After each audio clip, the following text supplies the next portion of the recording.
کہ غالباً اس مصیبت کے بعد آج کا یہ پروگرام ایران کلچر ہاؤس کی جانب سے منسوخ کر دیا جائے گا، لیکن الحمدللہ ہم دیکھ رہے ہیں، آپ سب حضرات اس کے گواہ ہیں، ہم سب موجود ہیں کہ اتنے بڑے حملے کے باوجود زندہ قوموں کی علامت کے طور پر اہل ایران بھی یہاں موجود ہے اور اہل اسلام اس ملک کے یہاں موجود ہیں، اور ہم نے اپنی عبادت کو، جسے ہم روزہ افطار کہتے ہیں، نہ اسے ترک کیا ہے، نہ اپنے اکٹھا ہونے کو اور اپنے اس تقریب کو ہم نے کسی صورت بھی مسترد کیا ہے، اس لیے کہ ہمیں اس بات کا یقین ہے کہ ہم حق پر ہیں، ہم سچائی کے راستے پر ہیں، ہم ہی کو کامیاب ہونا ہے۔ ہم نے اس کامیابی کو ثابت کیا ہے،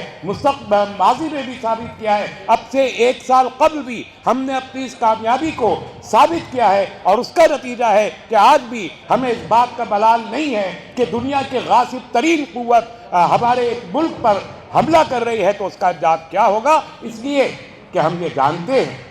اور ہم نے محسوس کیا ہے کہ پچھلے 47 سال سے ایران کو کسی نہ کسی صورت نشانہ بنایا جاتا رہا ہے۔ ایک بات آپ حضرات کے ذہنوں میں تازہ کر دینا چاہتا ہوں کہ ایران میں جب سے اسلامی انقلاب آیا ہے 1979 سے اب تک، کوئی ایک ایسا موقع یہ دنیا بتا نہیں سکتی، کوئی ایک موقع بھی کہ جب ایران نے کسی بھی ملک پر حملہ کیا ہو۔ جتنے بھی حملے ہیں وہ مدافعت ہے،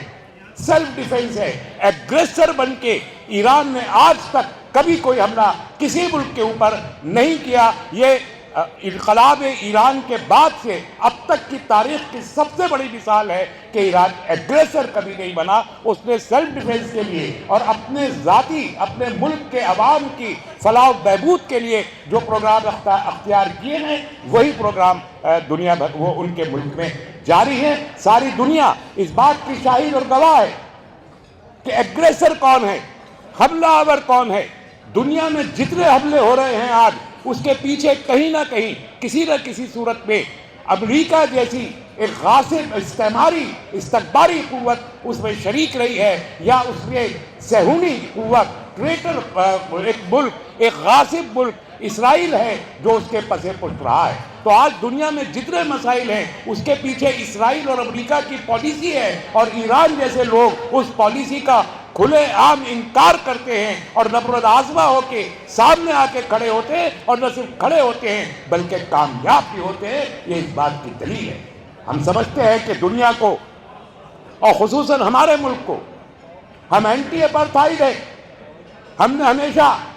ظلم کے خلاف ہم کھڑے ہوئے ہیں، ہم نے جہاں کہیں بھی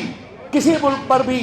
لشکر کشی کی گئی ہے، ظلم کیا گیا ہے، ناانصافی کی گئی ہے، ہم اس کے ساتھ کھڑے ہوئے ہیں۔ یہ تاریخ ہے ہماری، یہ بھارت کی تاریخ ہے کہ ساؤتھ افریقہ جیسے دور دراز ملک پہ جب جمہوریت کو قتل کیا گیا اور نیلسن منڈیلا جیسے ایک جمہوریت پسند انسان کو وہاں پر روکنے کی کوشش کی گئی تو بھارت کھڑا ہوا نیلسن منڈیلا کے ساتھ۔ یہ تاریخ ہے کہ فلسطین کے ساتھ ظلم ہوا تو 1945 سے لے کے آج تک بھارت اس کے ساتھ کھڑا رہا ہے۔ آج پھر ذمہ داری ہے بھارت جیسی جمہوریت کی، بھارت جیسے شانتی پسند لوگوں کی،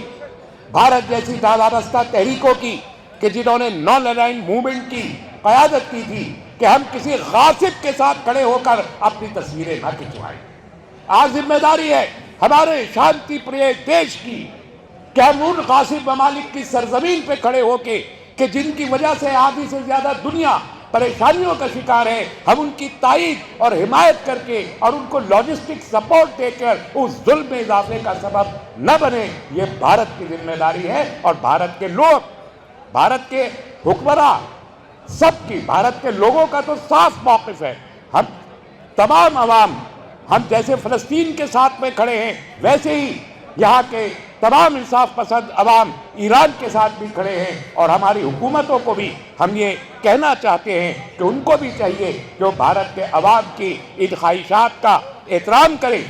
اور چونکہ ایران ہمارا ایک دیرینہ دوست رہا ہے، اس سے نہ صرف ہمارے تہذیبی رشتے ہیں بلکہ اس سے ہمارے تجارتی رشتے بھی ہیں، ہمارے سیاسی رشتے بھی ہیں، ہمارے عقیدتوں کے رشتے بھی ہیں۔ اس لیے ہماری پہلی ذمہ داری ہے کہ اس موقع پر جب ضرورت پیش آئی ہے، ہم اپنی دیرینہ خارجہ پالیسی کو اختیار کرتے ہوئے ایک بار پھر کھلے عام واضح لفظوں میں ایران پہ ہونے والی جارحیت کی مذمت کرے، اور جس لاجسٹک سپورٹ کی بھی اس وقت ایران کو ضرورت ہو ہمارے دیش کی جانب سے وہ اسے دی جانی چاہیے۔ ہم ایک بار پھر